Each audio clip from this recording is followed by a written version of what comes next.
So now we've arrived at the first in Dota chapter of improving, which is the pre-game, which is basically everything around pressing find match and before actually loading into the Dota map. So the first thing you want to make sure, as I keep stressing, is that you feel good, which basically means that you've slept enough, that you've eaten, that you are not tilted from last game, that there's no family members running around your head screaming. You just want to make sure that you're comfortable and you're focused and you're ready to improve consciously. So that's step one. Then secondly, there is the drafting stage. And I'm gonna go into a bit of detail here because a lot of people, in my opinion, undervalue the drafting stage. I would say it's about 20% of a Dota game in terms of impact. Some games, of course, more so in pro games because they are more organized and shit. But 20% of the games are decided in the drafting stage, I think, in your general pop game. So, which hero do you want to pick to increase your MMR? Well, I don't think there's a single hero to pick, and I'll elaborate a bit. The way I approached my my MMR climb is basically like this. Everyone is going to have a main role, which is the role you're gonna be best at or enjoy the most. And I feel like there is quite some merit to being versatile in this role. So you want to make sure that there's a few different heroes you can pick in different situations, whether you need like some early game presence, or you want to take it late, or you want to push, or you want to just gank people. You want to make sure that you have between 5 and 10 heroes in your main role, in my experience. And if you have less, you are not gonna be as flexible, so you're gonna be prone to being countered. And if you have more, you are not gonna be as good at these heroes as you would be if you only had between 5 and 10.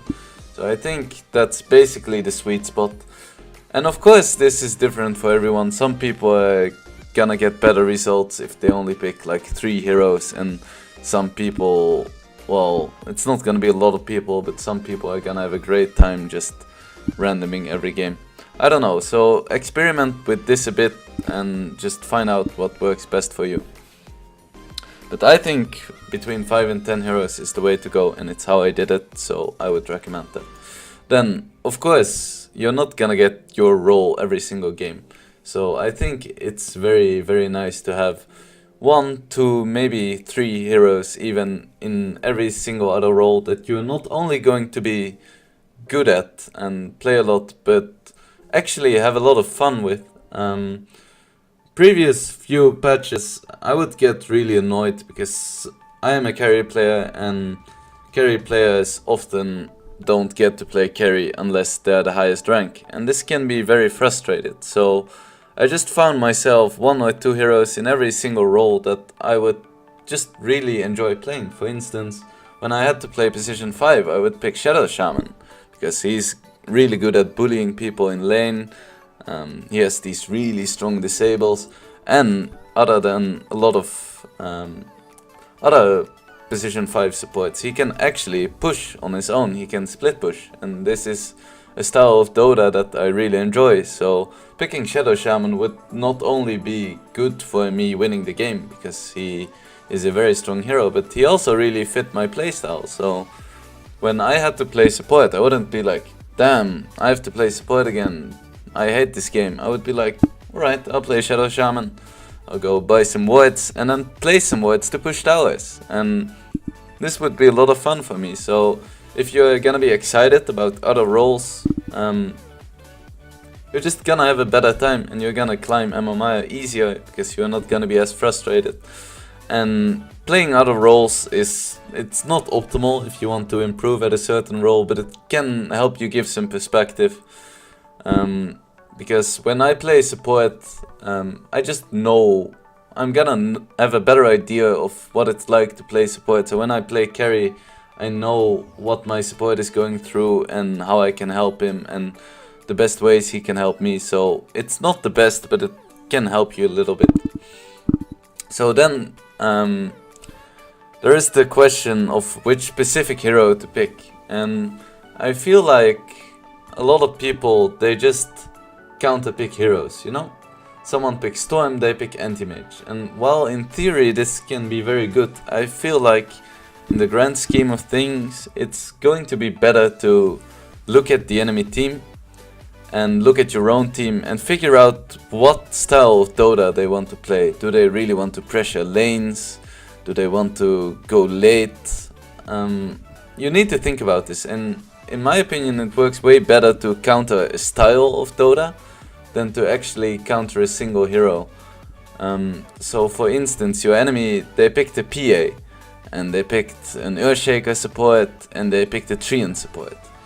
Well, these are 3 heroes that are melee, and they're pretty weak in lane. Well, not the Treant, but so in a general game, you would think, oh shit, I shouldn't pick Drow Ranger, because Drow sucks against Shaker, and sucks against PA, and gets punched into oblivion by Treant.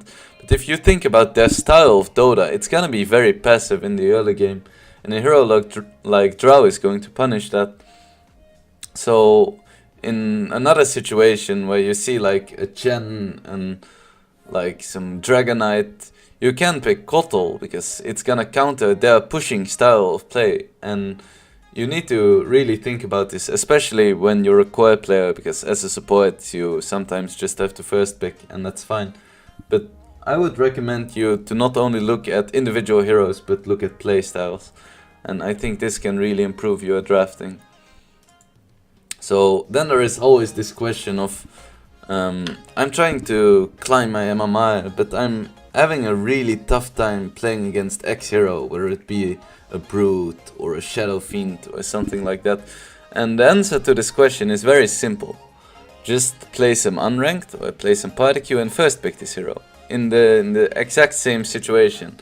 And I can guarantee you that you're gonna get wrecked a few times, and this is gonna sting, and you're gonna remember next time you play against this hero how it felt to be wrecked and what you got wrecked by.